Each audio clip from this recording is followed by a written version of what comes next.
Pleasure to see you again, my friend. I take it you received our invitation. Good, good. You of all people should be present.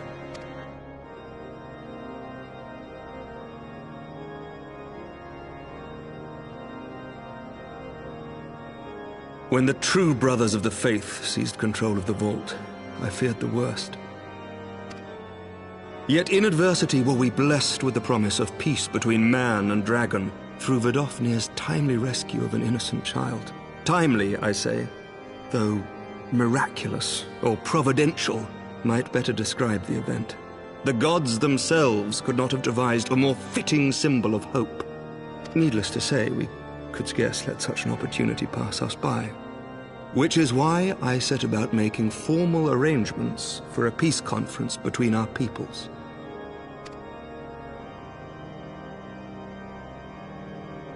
You and yours have done more to bring us together than any, and it is only right that you attend. But I confess that is not the only reason I would be glad to have you there. Given Nidhogg's implacable opposition to the peace, it is possible that he and his followers may attempt to disrupt proceedings, in which event your presence would be a comfort to all in attendance. Pray understand, I have no wish to invite the worm's ire. But if our fractured nation is to heal, if we are to move forward as a people united, then we must do whatever is necessary to bring about lasting change.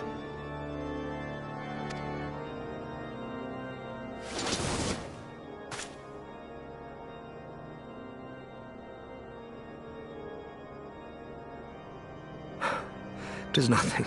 'Tis nothing. Lucia cautioned me against giving vent to my passions, lest my wounds reopen. It has not been easy reaching out to our opponents in Ishgard, many of whom sympathized with the actions of the true brothers. But in so doing, we have limited the influence of the zealots. The people are ready, my friend. This conference must go ahead.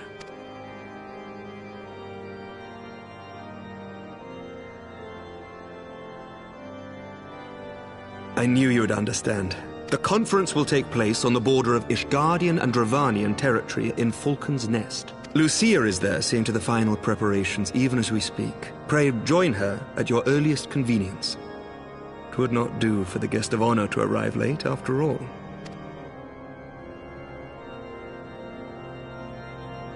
Oh, and one more thing.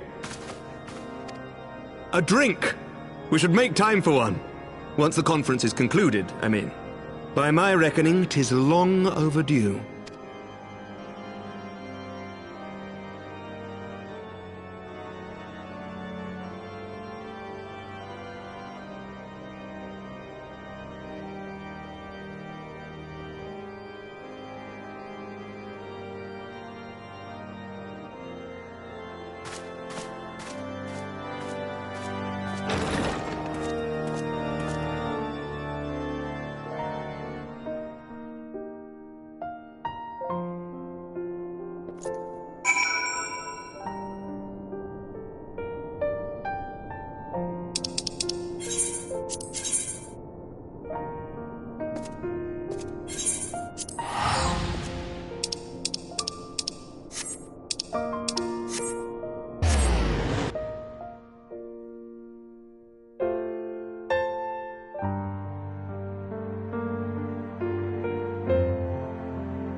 Welcome, welcome. Find yourself an empty seat and I'll be with you in a moment.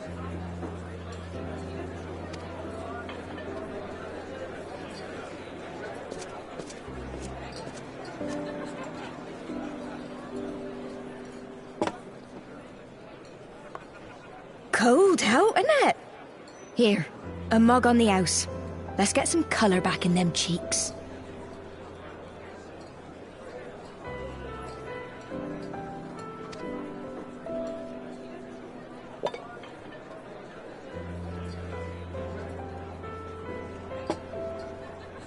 Freed food will be a bit longer than usual. We've got a lot of hungry folk to feed, what with the conference and all. Oh, so many people with cause to celebrate. To think there could be peace in our time, after all them years of fighting.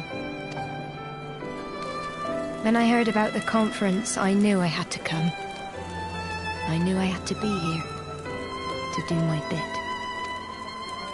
My husband, he died fighting the dragons, you see. And here we are, about to break bread with him.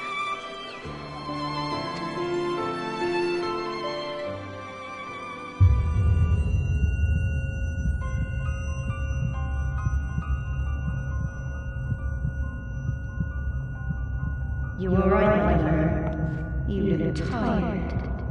Reckon you could do with a good long rest? After all you've done, I'd say you've earned it.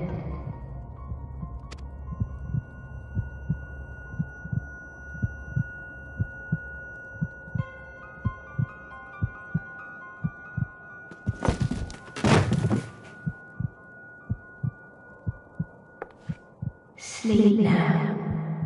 Sleep. Sleep and leave us to our affairs.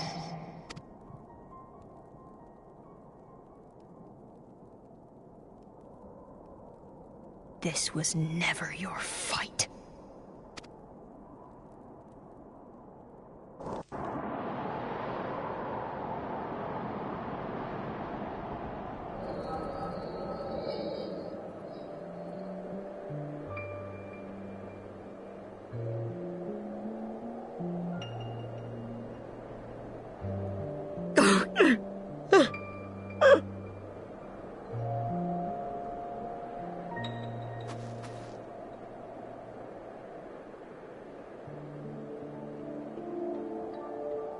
My son.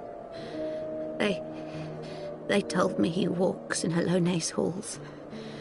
Him and the rest of his unit. They told me the same.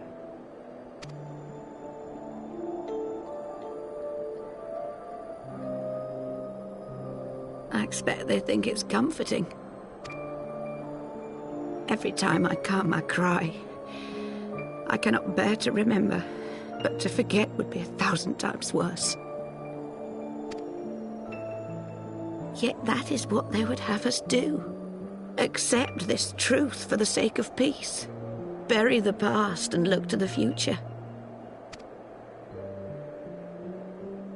But he was my future. My flesh and blood. My heart.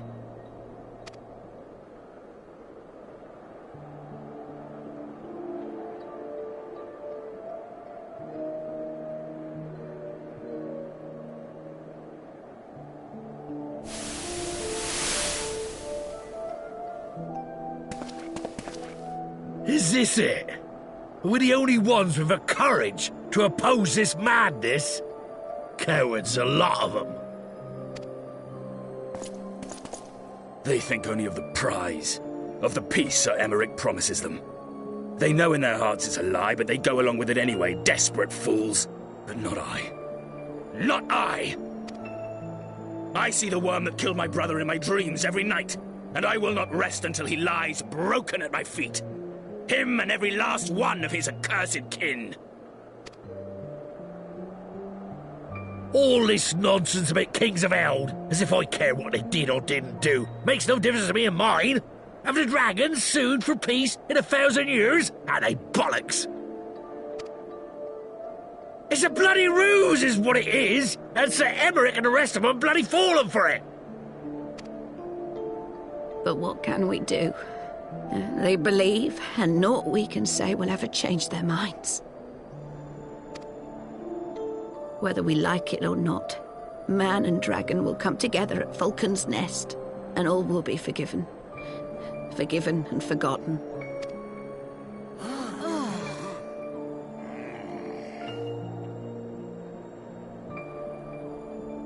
No. I will not let that happen. They will remember the true face of the enemy. I will show it to them. And we will rise up against them once more.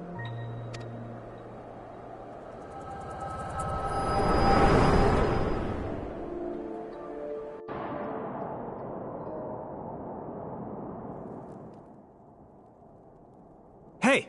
Hey! This is no time for napping.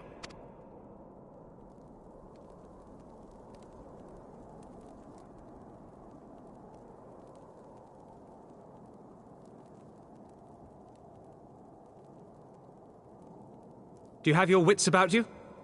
Good. Come with me. We have a crisis on our hands.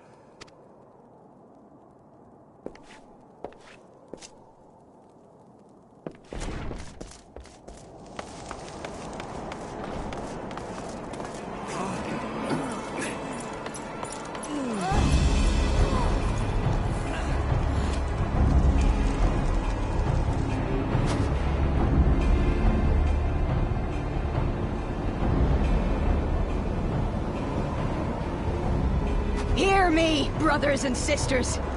Do not be fooled by the honeyed words of the Dravarnians. The peace they promise is but a prelude to slaughter.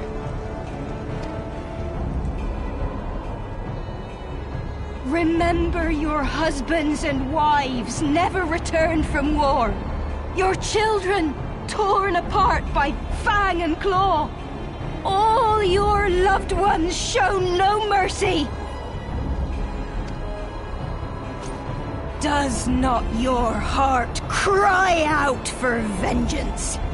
Your blood boil at the injustice? Remember the face of your enemy, brothers and sisters. Remember it, and strike back!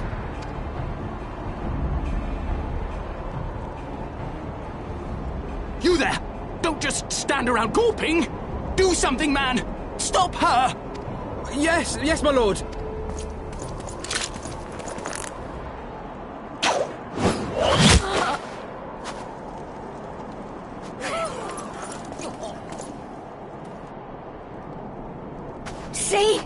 See here the true nature of the Highborn. With lies and deception they lead us to our doom. And dare we raise our voices in dissent? Death is our reward. This is the choice they have given us, brothers and sisters. Death by dragon's fang, or death by nobleman's command. Death to all we hold dear. I spit on your choices, noblemen! You will take no more from me! No more! No more!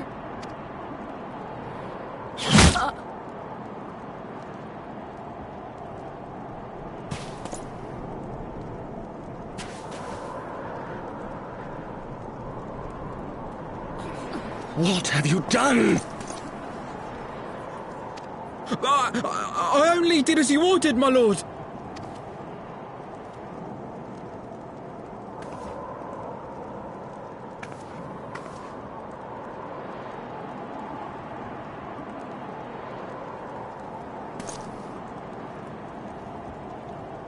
I gave no such order! I did not! I never meant for anyone to...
Onawa!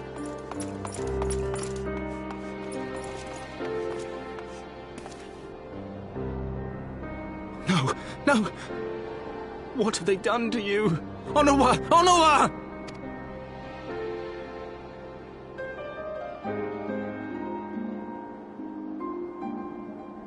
Is that you, my lord? You seem rather flustered. Because of you, you imbecile! What in the seven hells happened to you?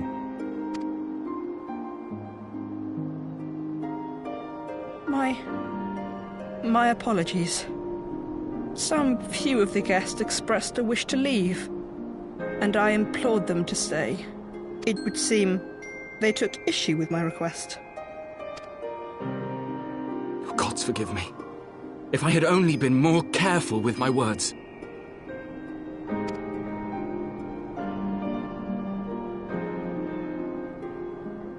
Do not blame yourself, my lord. I know that you and your brother have Ishgard's best interests at heart. That poor woman. She lives in the past, clinging to the memories of the lost. But the future holds so much promise, so much joy. And you know that better than any.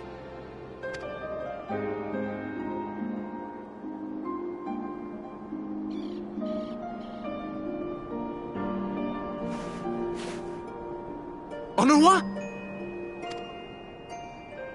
Calm yourself. The boy will live. But it's imperative we get him inside and into the care of a Chirurgeon without delay.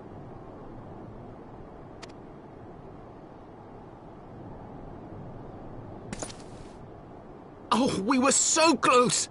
Why does it all have to fall to pieces? Don't they want to live in peace? Don't they want to be happy? We all want the same thing! And still it falls to pieces! Tell me, what was I supposed to do? Someone, anyone, tell me, what was I supposed to do?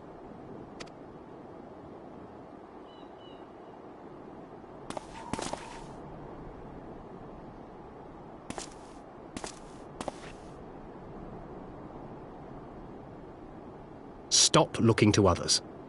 You make your choice and you live with the consequences.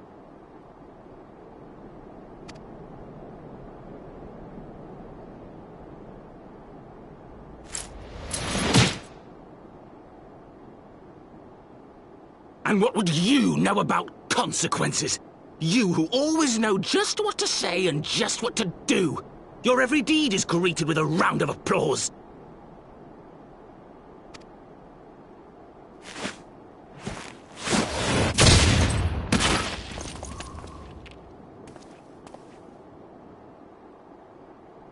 You know nothing about me. I have fought tooth and nail for the people I hold dear. Done everything in my power to save them. And I have failed. Learn to live with it. I have.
Lord Commander, if I may, I wish to speak with you before the Grand Melee.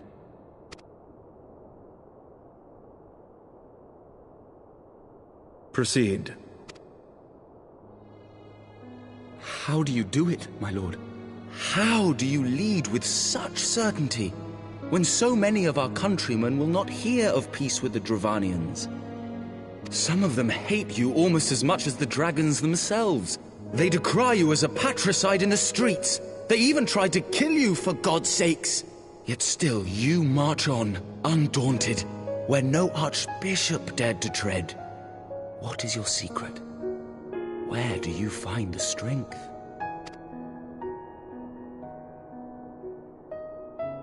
For centuries, our nation has been punished for the sins of our forefathers. If our punishment is to end, I believe we must right the wrongs of antiquity and move forward as a nation united. Needless to say, my father did not share this opinion.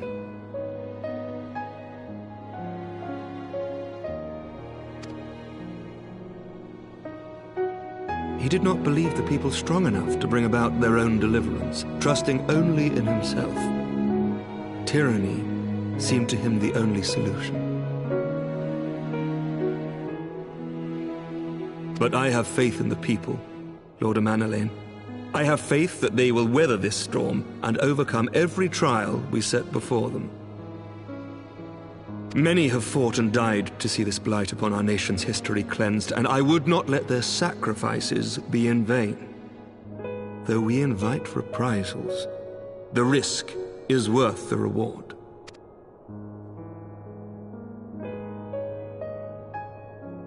I want to believe. I do.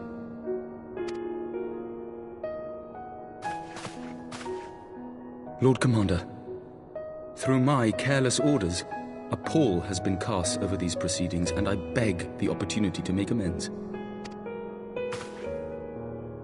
I, Amanalain de Forton, do hereby request leave to take part in the Grand Melee.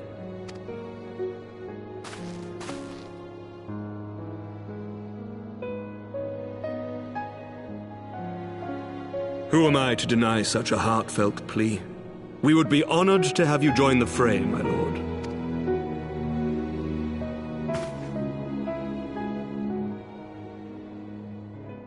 You'll take charge of the Ishgardian forces? For all my other responsibilities, I am still Lord Commander of the Temple Knights, and I would not soon yield this duty to another. The esteemed Sir Emeric leading the Temple Knights and the Watch into battle along with my youngest. I could wish for no more. Then you wish for too little, my lord. There is another who might yet join the fray. An indispensable ally to whom we owe much and more.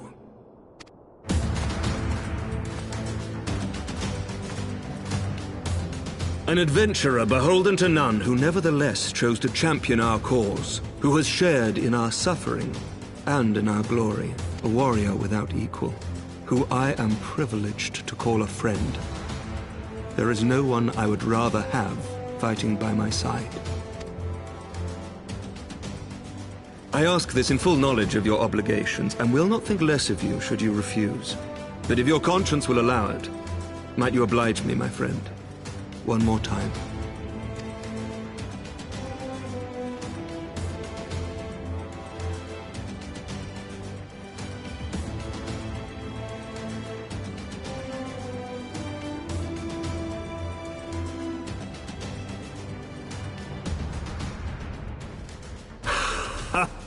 Together we shall give the people a spectacle for the ages, a celebration to mark the dawning of a new era.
Let all here present heed well the rules of engagement.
For the honor and the glory of Ishgard!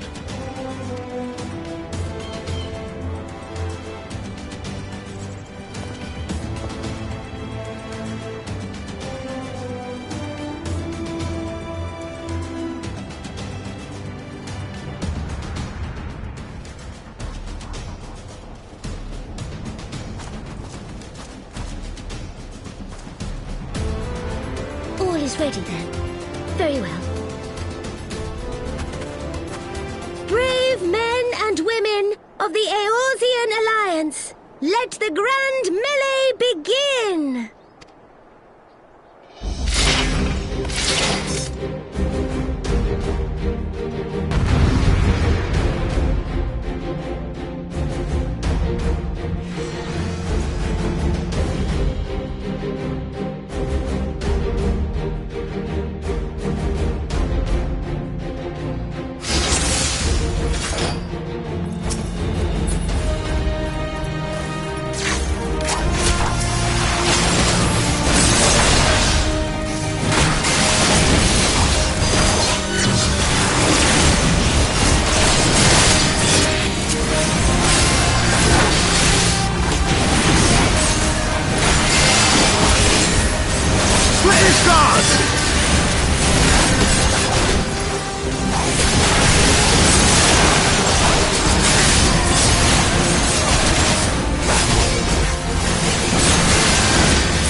Is that all you've got?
Did he win?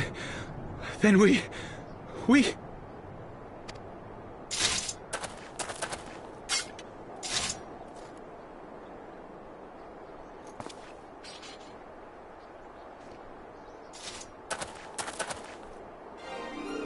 Victory is ours! Ishgard! Ishgard!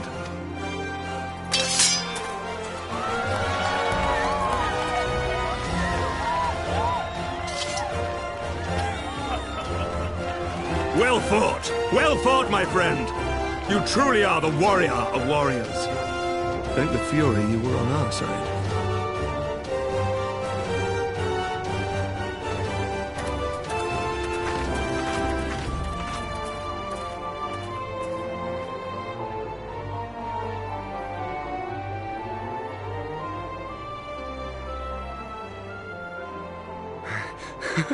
Oh, my lungs are burning, and I can barely stand. I didn't think I could do it, but then I did. We did. We faced the Alliance's best, and together, with one heart, with one purpose, we prevailed. After 1,000 years of hardship, of strife and bloodshed, we are strong enough to rise to any challenge, be it on the battlefield or beyond.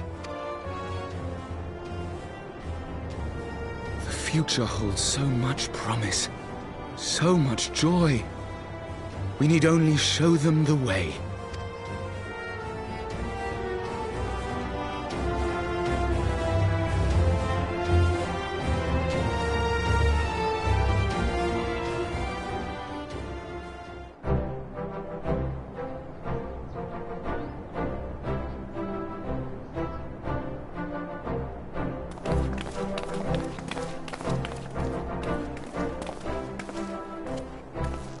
Truly magnificent display, Sir Knight. While doubtless less than pleased, I am quite sure the Grand Companies are honoured to have been bested by such valiant warriors.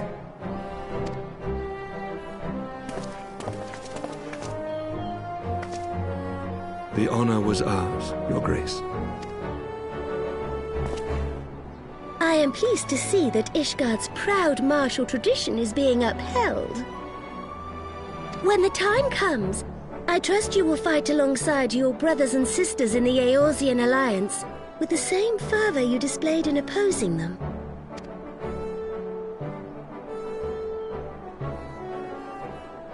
I note that our friend elected to take the field in Ishgardian colors. At my behest, Your Grace. If we have given offense, the blame lies with me. Fear not, Sir Knight. It was a surprise, nothing more. And any hint of ill feeling was thoroughly dispelled by the spectacle of our mutual friend's duel with General Raubarn.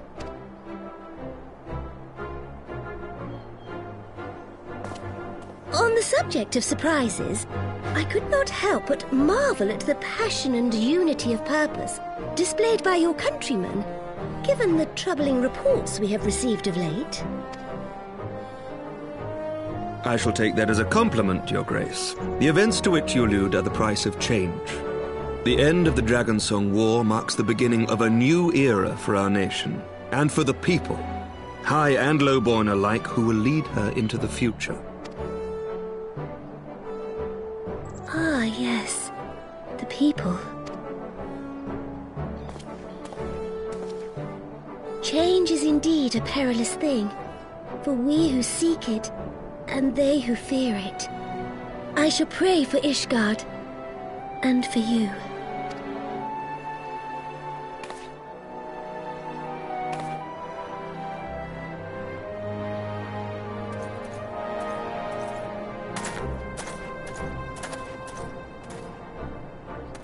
Well, that made for a refreshing change. Congratulations on your victory, by the way.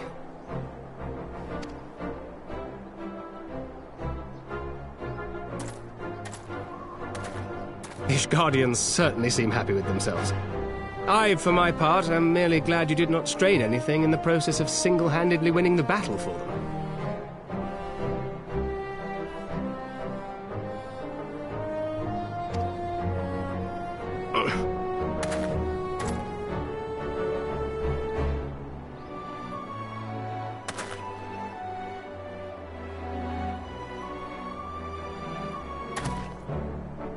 'Tis but a scratch, I assure you. And I will not suffer you to worry over me. Not when we have a dozen far more important concerns. Make that 2 dozen. Still, as Y'shtola never tires of telling me, we can but face them head-on one at a time. One day at a time. As Minfilia would have done.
My lord!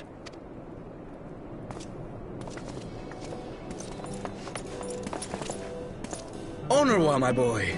Shouldn't you be in bed? Thank you for your concern, my lord.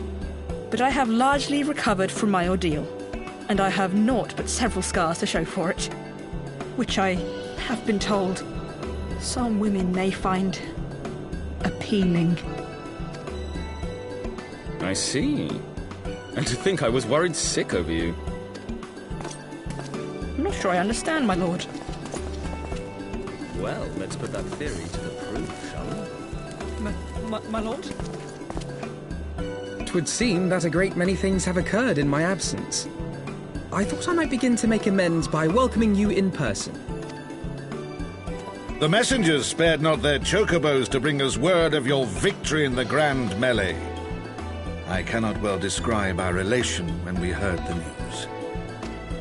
It called to mind the day we rejoined the Eorzean alliance, and I glimpsed hope rekindled in the eyes of the people. The Fury herself ushers us into a new era. Sir Emmerich, the time is now. Aye, that it is. Reconvene the conference and summon Vidofnir to Falcon's Nest. We will make peace with Hraesvelga's brood and hasten this bloody war to its end. Yes, Lord Commander. I will send word to Artoirel and bid him resume preparations. Emanuele, you will place yourself at your brother's disposal. He will be glad of your assistance.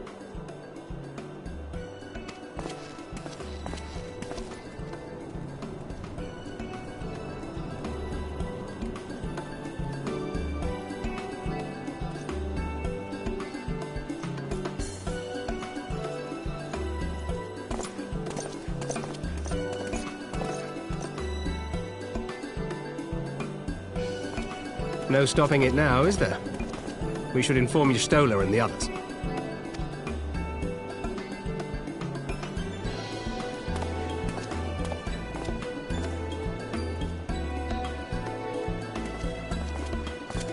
My dear friend, I doubt I will ever be able to thank you enough. But when the conference is successfully concluded, I damn well mean to try.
The appointed hour approaches.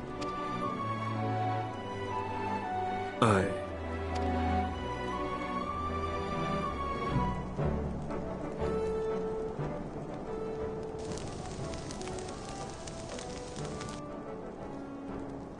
She begged leave to watch the proceedings. I saw no reason not to grant it.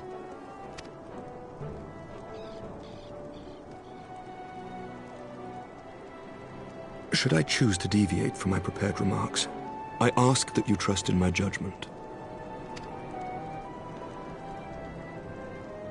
Have I ever done otherwise?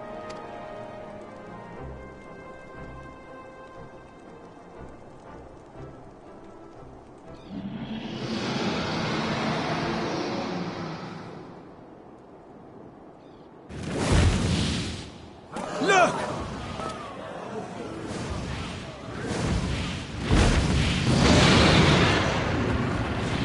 The White Dragon! Ah, how long it hath been since our peoples met thus, children of Thordan, even by our reckoning.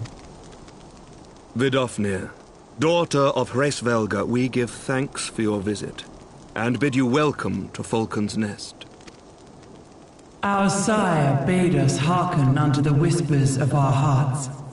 They spoke to us of a paradise lost, of bonds of brotherhood which they yearned to see restored.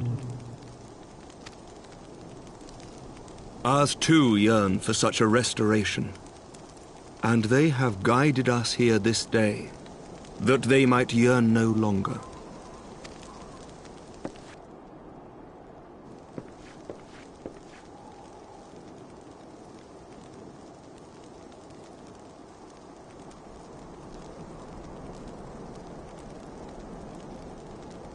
Brothers and sisters, ye who stand as witness, hearken to me. Since the days of Eld, when the bonds betwixt man and dragon were sundered by our hand, our peoples have known only war.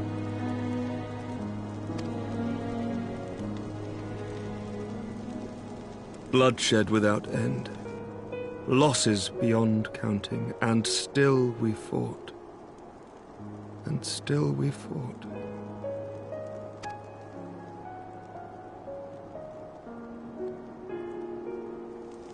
Some wounds do not heal. The dead cannot be returned to us. But we, the living, can yet choose another course. Here and now, we can lay down this burden, this hatred, this vengeance. Our forebears fought not so that we could die, but that we might live. So let us honor their sacrifice and spare our children this death sentence. Let us gift them a new legacy. Life.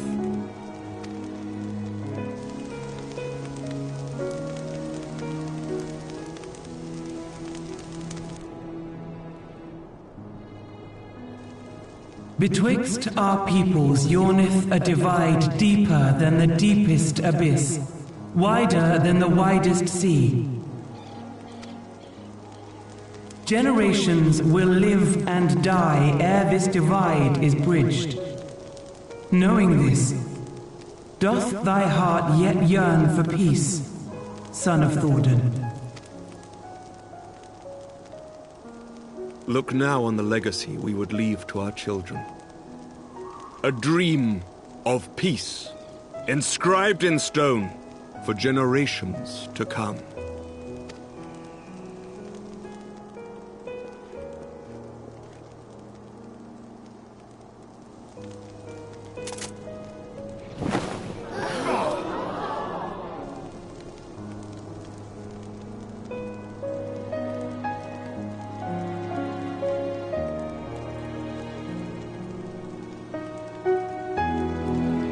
Father and his beloved, as they were so long ago, happy and at peace. The dream they shared shall be ours once more.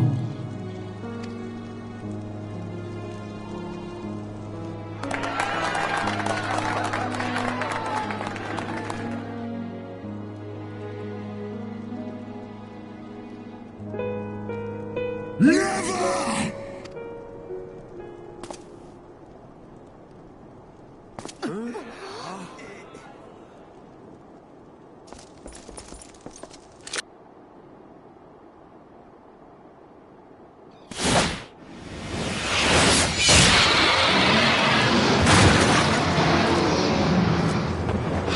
Your bow!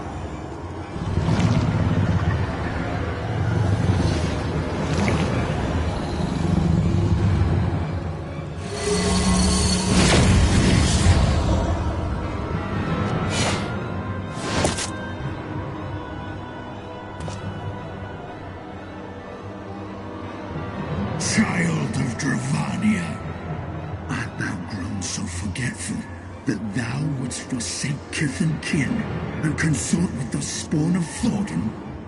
That thou wouldst dare contemplate peace?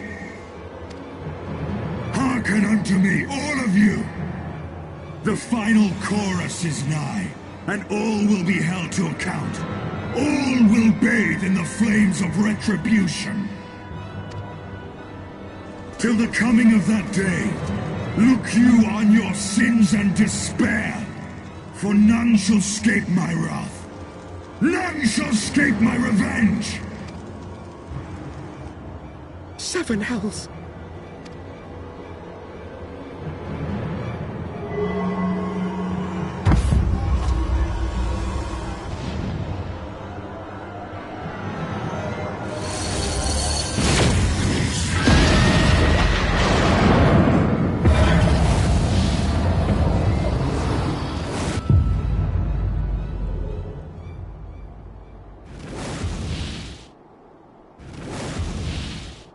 Damn you, Nidhogg.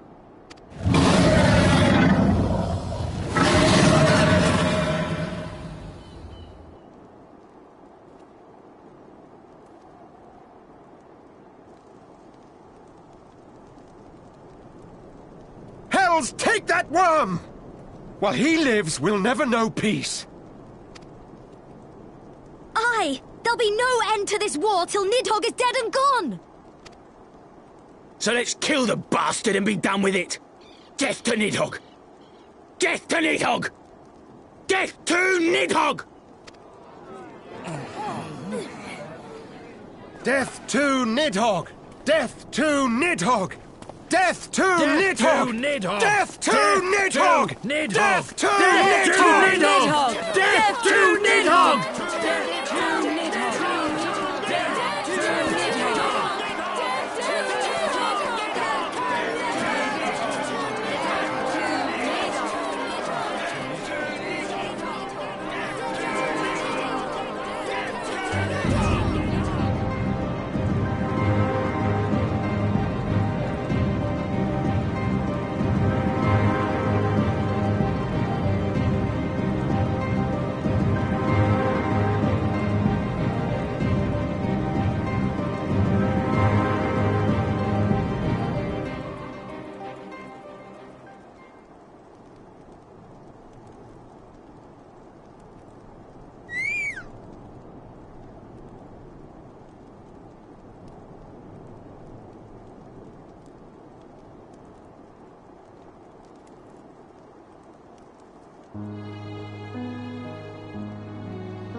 Forgive me.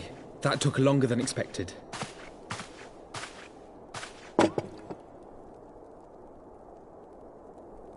You seem puzzled. Oh, these. I thought something warming might not go amiss. It was not all that long ago that we sat here, you and I. In our very own falling snows, as Lord Horshvon called it. I still struggle to believe he is gone. And Azelle too. I had such hopes for her. Master Matoya asked me what it was all for. Why we fight. And why we die.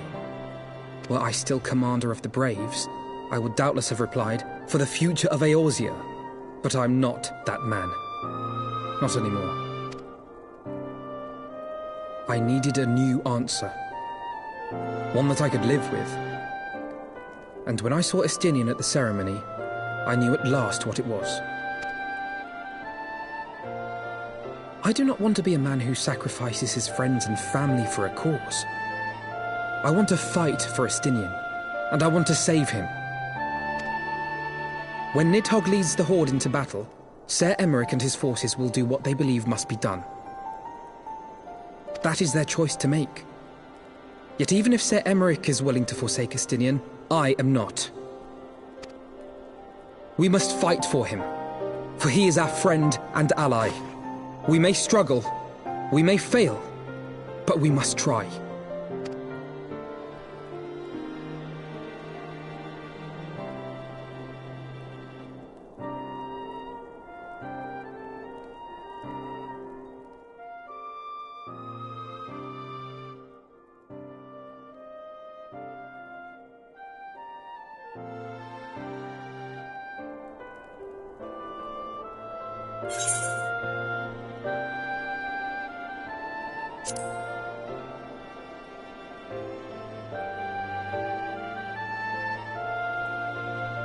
We will.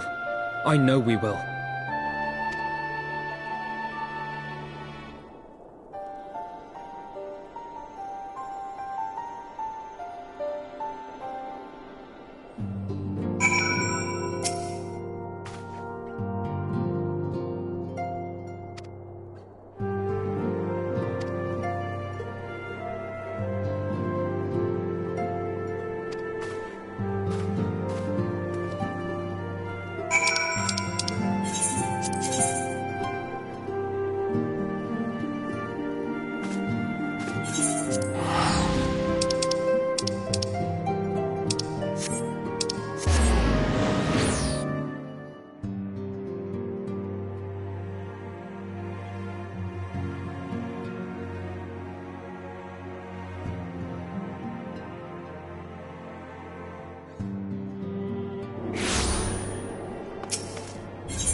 Of all the ways for it to end. Even before his transformation, I could feel the worm's hatred swirling about Estinian. The terrible, all-consuming rage. Enough to fuel a 1,000-year quest for vengeance. It was all I could do not to run away screaming. But Ishgardians, nay, all Eorzeans, are made of sterner stuff. They face danger and death on a daily basis, and understand what it takes to win a war. Think not too deeply on Master Matoya's words. Her intent was but to steal our resolve.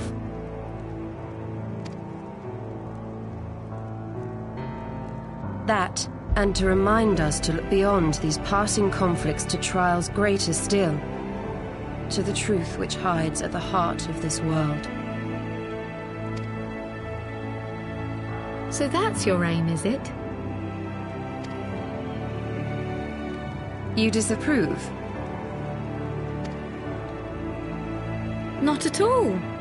I believe it's traditional for the student to follow in the footsteps of the master. And you are so very alike.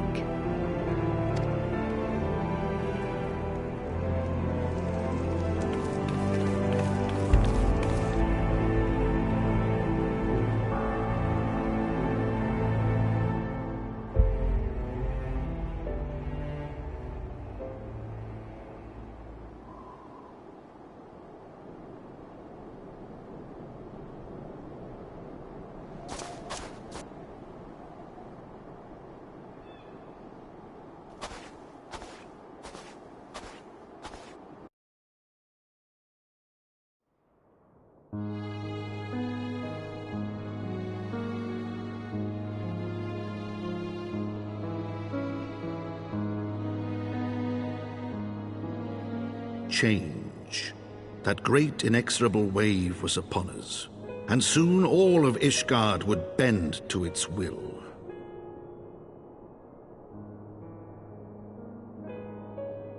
For all our sins, for all our scars, the future for which we had long yearned was at last within our grasp.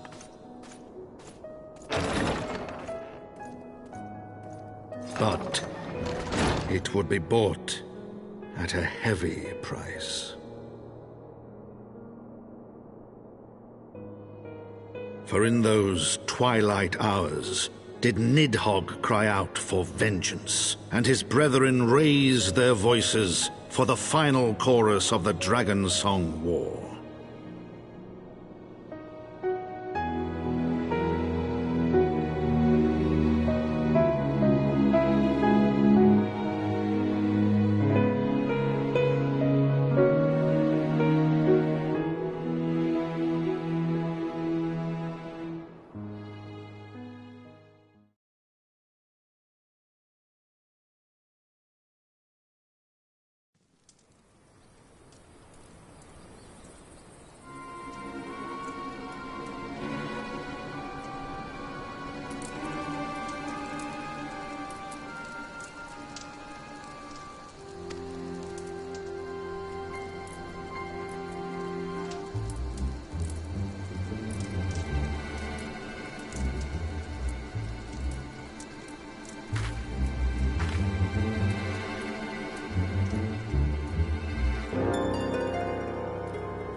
We have kept you waiting over long, I fear.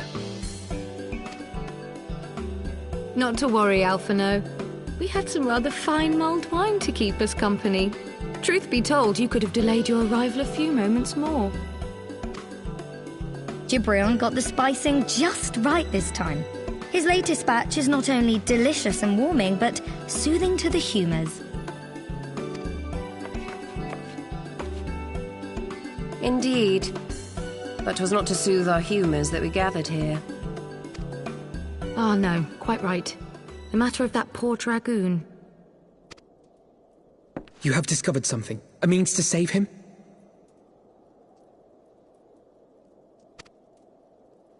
Let us not jump to conclusions, shall we? Assess the facts presented, then make an educated analysis, as you were taught. Pray, cast your mind back to the moment of Estinian's transformation. Do you recall how you described it to us? You spoke of the sudden pangs which racked his body when he took up both of Nidhogg's eyes, and of how his form was twisted thereafter into a shadowy semblance of the Great Worm.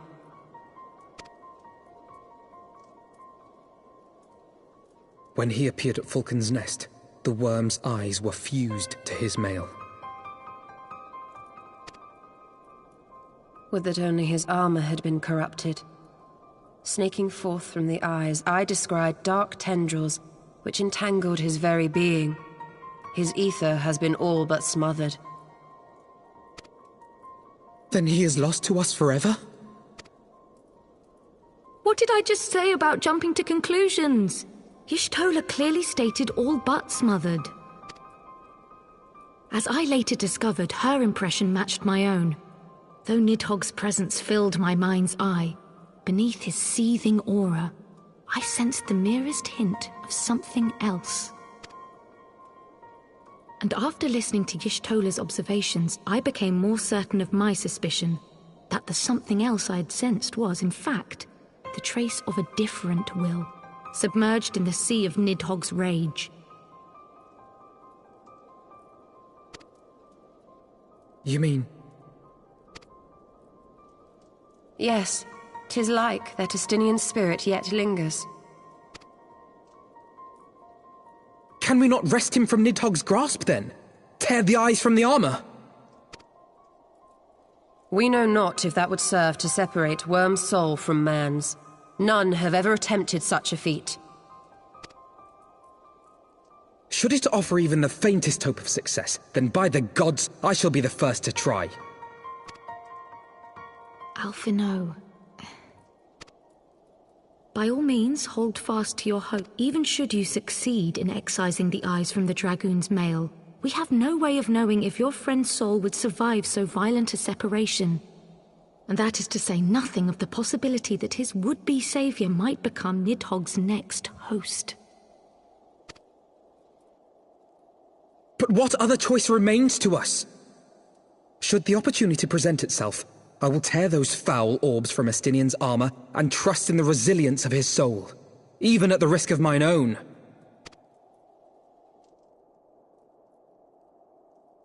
Ah!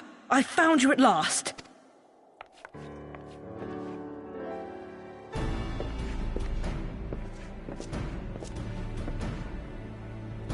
A messenger of the Temple Knights came to the manor some few hours past. The Lord Commander humbly requests the company of the Warrior of Light and Master Eventhough. Sir Emmerich would speak with us. Very well, thank you, Onawa.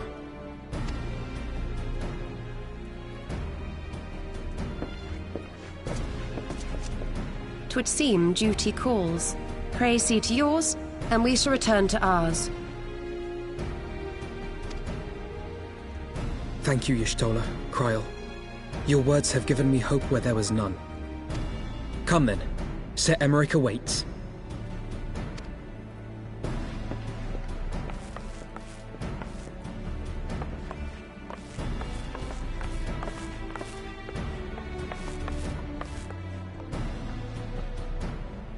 Eventhough is allowing his feelings for this dragoon to cloud his thoughts. I worry he may do something rash. Keep an eye on him, would you?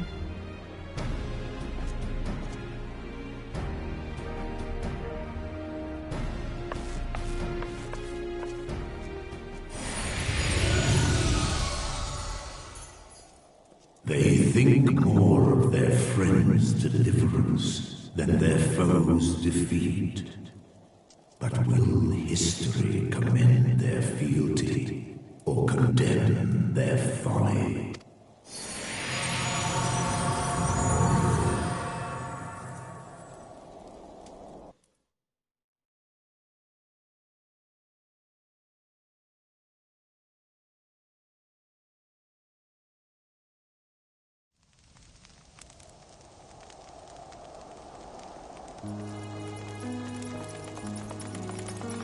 The conference held at Falcon's Nest was to be a celebration of the reconciliation twixt man and dragon.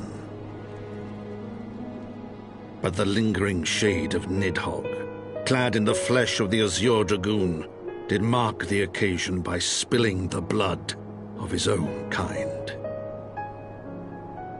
A timely atrocity to remind the children of Ishgard that the Dragonsong War was far from over. And when fear gave way to fury, the call to arms rang out anew. Death to Nidhogg!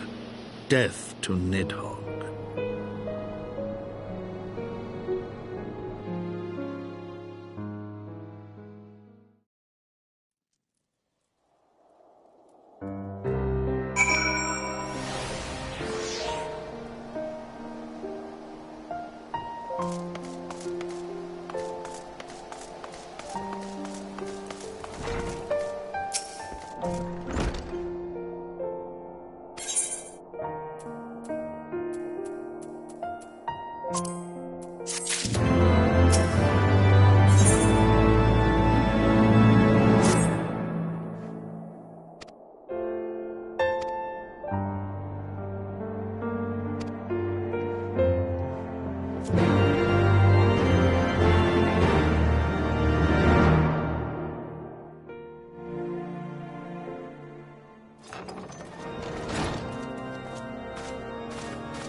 My friends, I thank you for coming. You have had news of Nidhogg? Alas not.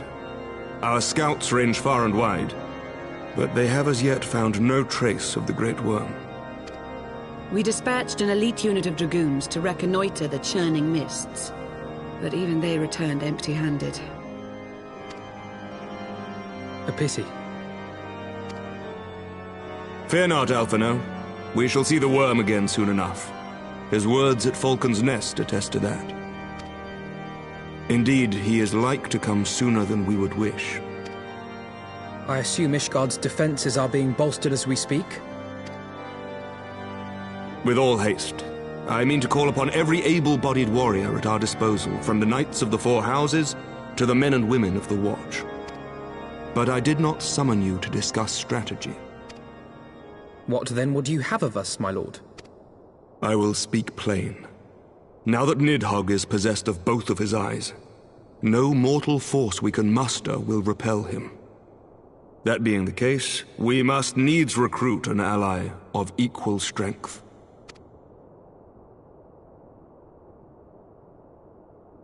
You speak of Hraesvelgr? I do. To whom else could we turn? That he is Nidhogg's equal I do not deny, nor can I name another. But convincing the reclusive creature to do battle with his own brood brother will be... how shall I put this? It will be no small undertaking, yes. Estinian's report was most particular about Hraesvelgr's unwillingness to involve himself in the affairs of men. But much has changed since your visit to Somal, and if there is even a chance that the dragon may be swayed, I must plead our case. Whatever price the dragon asks of me, I shall pay it. Such was my oath, to defend the people of Ishgard. Come what may, my friends, the battle with Nidhogg will mark the end of my tenure as the acting head of church and state. Will you help me discharge this final duty?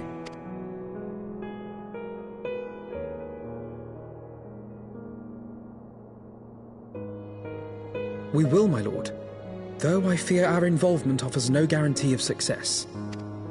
Come then, we will depart at your leisure. Thank you, both of you.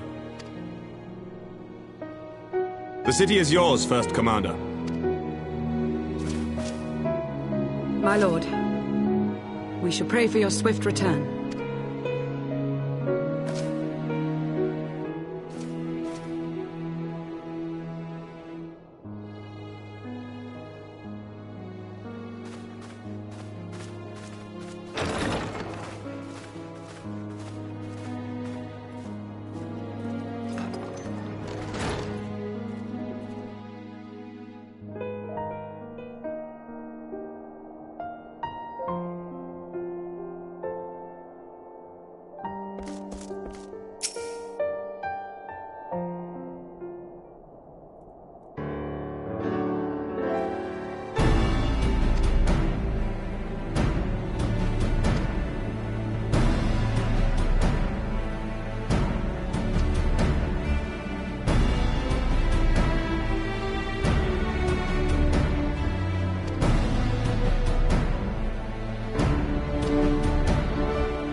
Great Hraesvelga, 'tis not lightly that we beg this audience. Pray hearken to our words, for they concern the future of man and dragon both.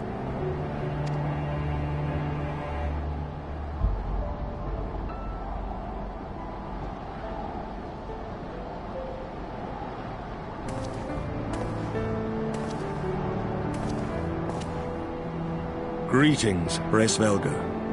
I am Emeric de Burrell, acting ruler of the nation of Ishgard. I am come before you to parley on behalf of my people.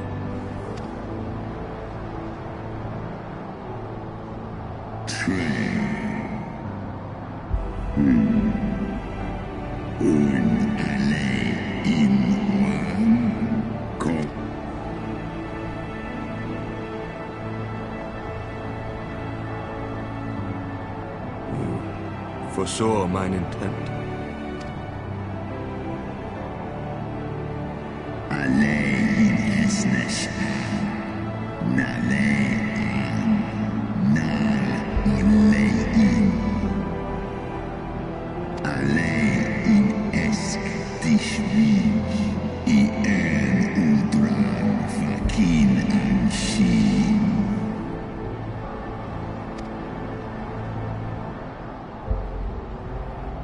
Lis echniteg casmon ikini, lis nuan jas an es in, salen mon anesh, undahai in.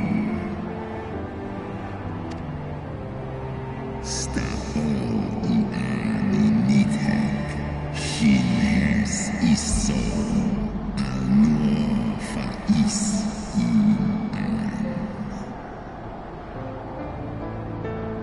Osk kom initeg kinan, nosk degan en.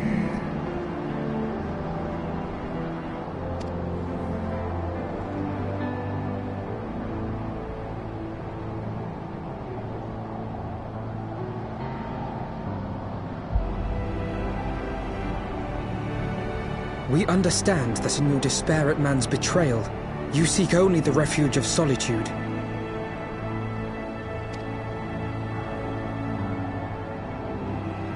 But despite your protestations of spent faith, do you not still nurture the smallest flame of hope?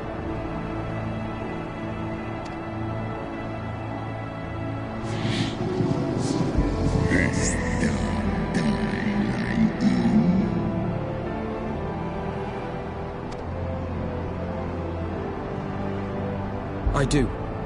If you claim I see falsely, then tell me, why did you consent to bear a Zell upon your back?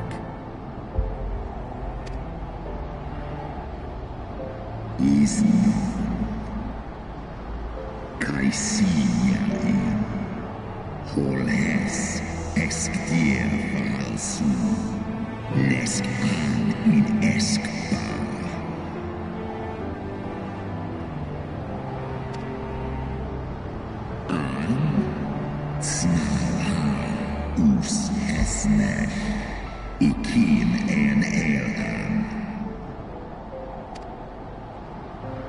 So you do distinguish between those who acknowledge and repent their sins and those who perpetuate them. Interesting.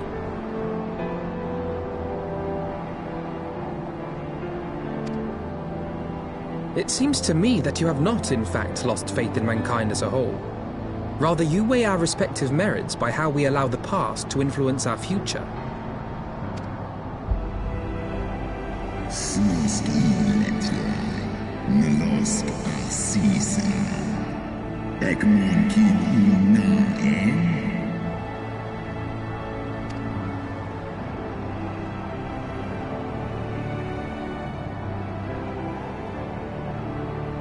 Should we suffer ties of blood to bind our hands, then?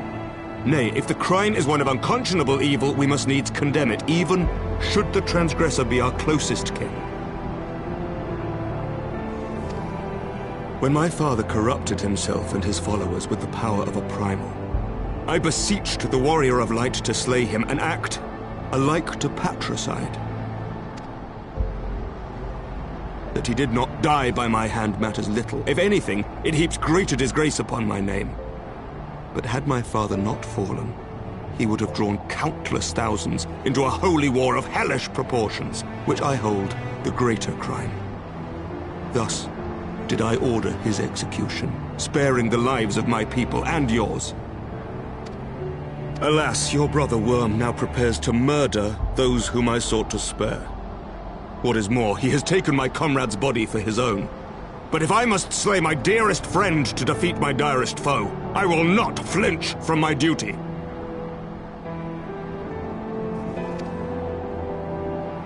Säkman infin, säsk antis ekman, kin an ud.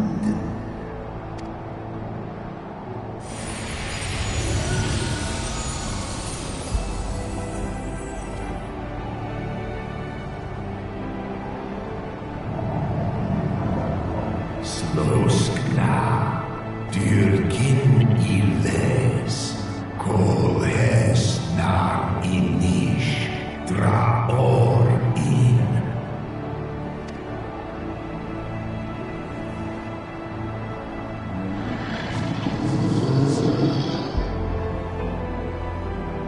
Da nitek, garjas, nosk in an. Slisva Holgas Kaljina.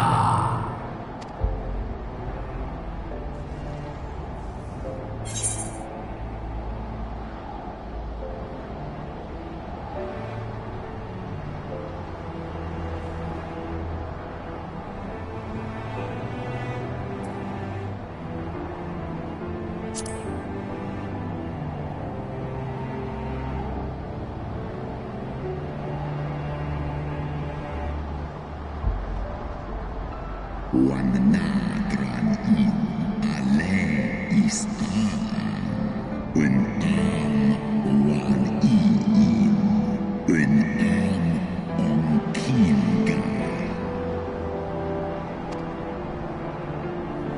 al in uoga smaes in sway in ratatoska this die